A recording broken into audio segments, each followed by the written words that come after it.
It is officially March Madness, and organizations across the country are preparing for a huge dip in productivity. Well, some of them should be preparing for a huge dip in productivity.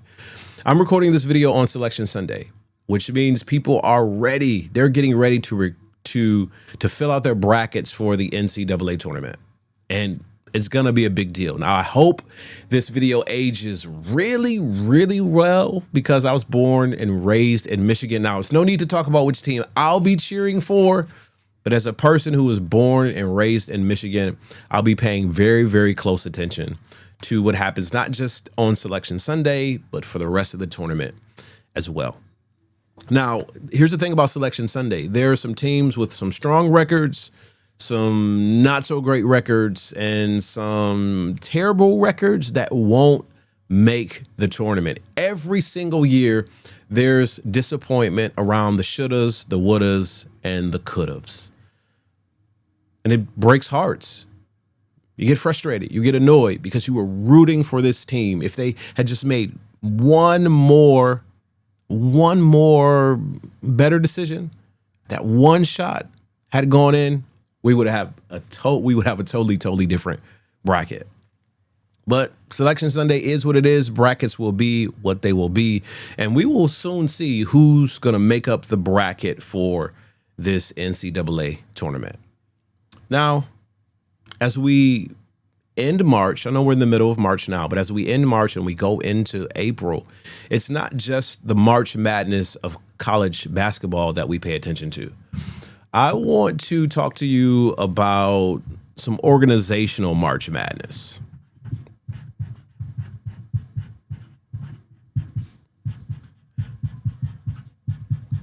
Because this is the time of year where organizations start to look at actioning around some of the things that they promised that they were going to do this year. Now, here's the thing about org March Madness and the org bracket, that the seeding did not happen in January, did not happen in February. The seeding did not happen in March. There was no Selection Sunday in this way. The seeding, the bracket was really set around Q4 of the previous year when we determined what our budget was going to be for the next year. And there are some things when we think about organizational March Madness, there are some things that don't make the cut consistently. And I know this from conversations with leaders and teams. We've talked about pulling the leaders together for some strategy sessions around succession plans. We talked about a comprehensive manager development program, not just a one-off training. We've had conversations about deep emotional culture work, change culture work, and setting the frameworks and intentionality around guiding teams through culture and change, and around leadership retreats, executive retreats. And I've been in a lot of those conversations where they just said, we don't have the time for it. It's not a priority for us. We don't have the money to invest in it, or maybe we could come up with something else. So succession plans, manager development, culture work, leadership retreats don't make the bracket. They don't make the cut. They don't make the big dance. There are some areas, however, that do consistently make the big dance when we talk about organizational March Madness.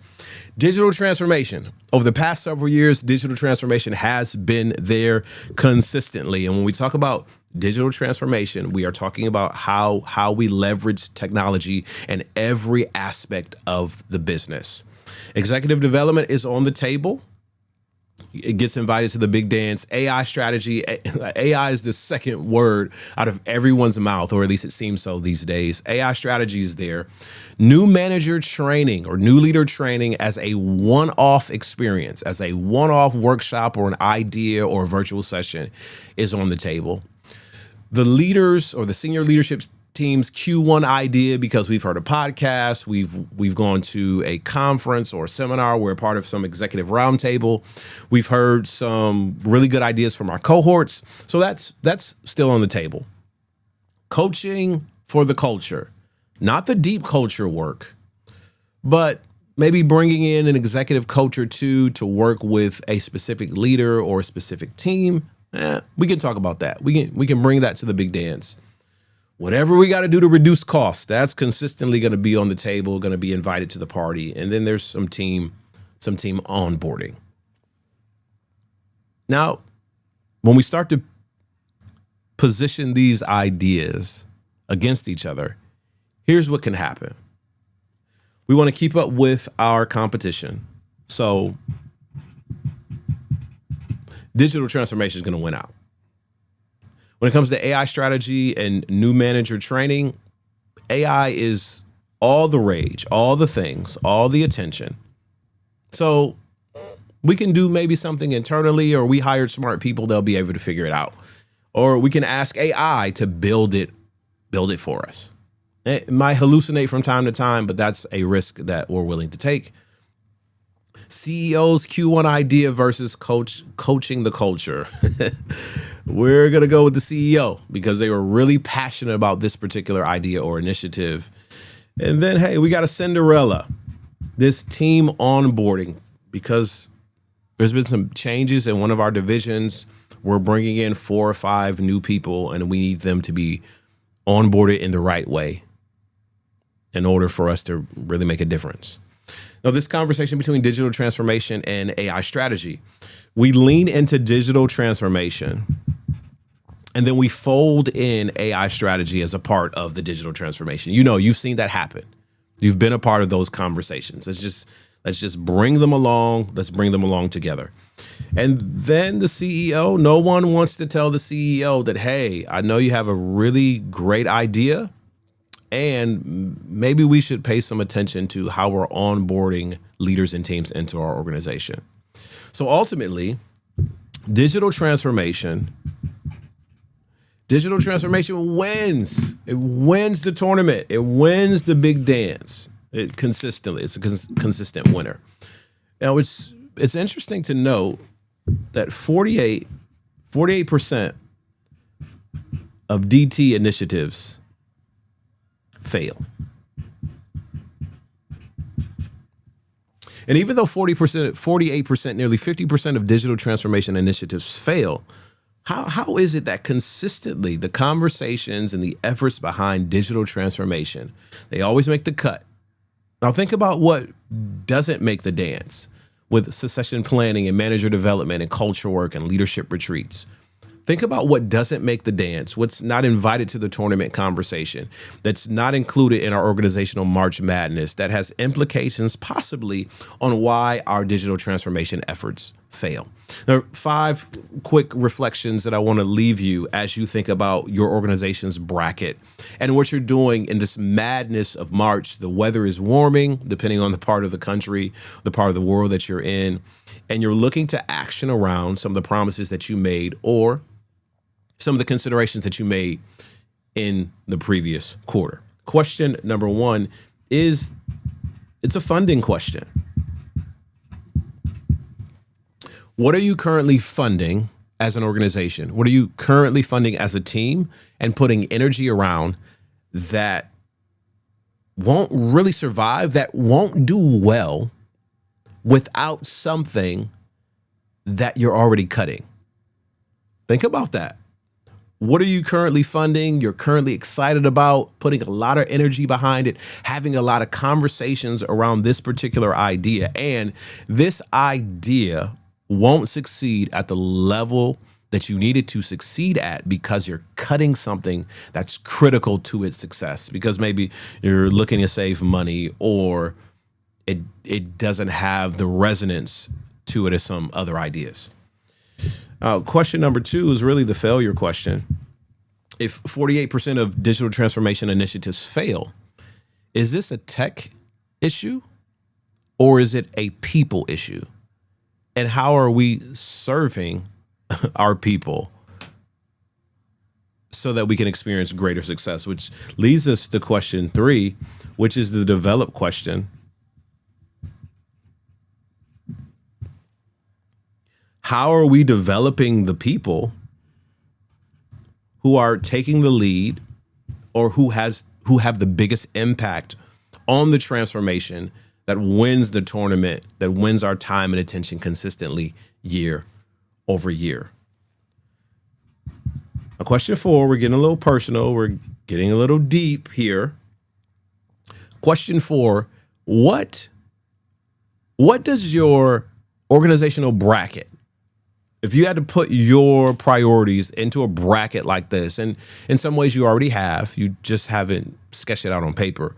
But as you look at your organization's bracket, what does the bracket reveal about what the organization actually values versus what we say we value? What do the consistent winners, what are those winners, the things that we consistently support, give regard to, money, time, and attention to? What does that actually reveal about our organization versus what we say our values are? And then question number 5 is, how do we win? Because the most successful organizations continue to develop and support their people as they transform. Success means long-term, not just short-term.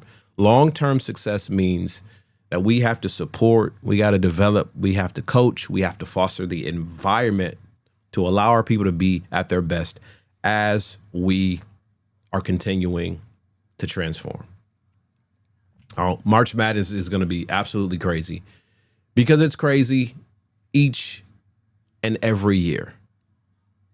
And the teams, of course, there are upsets. Of course, there are Cinderellas. Of course, there are last-second miracle shots. And there's a consistency as well.